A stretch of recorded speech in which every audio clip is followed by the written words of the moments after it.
मैं हूं आपकी होस्ट रिया चौधरी और आप देख रहे हैं उड़ान news.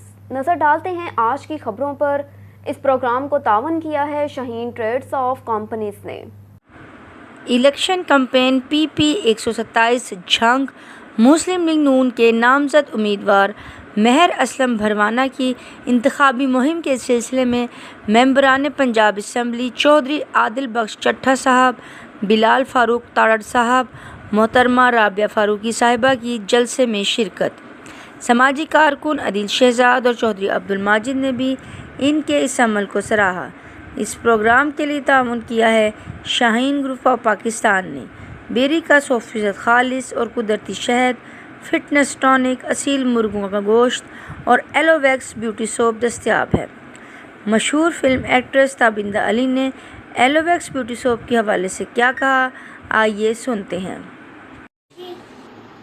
Hi, I am film star Tabinda Ali और आज जिस चीज़ के बारे में मैं आपको बताना चाहती हूँ, एक नई प्रोडक्ट आई है एलोवेक्स सोप और इसका रिज़ल्ट बहुत अच्छा है। आप लोग यूज़ कीजिएगा। आई होप कि आपको बहुत अच्छा लगेगा और इसका रिज़ल्ट बहुत अच्छा लगेगा और आप खुद यूज़ करके बताइएगा। Thank you so much.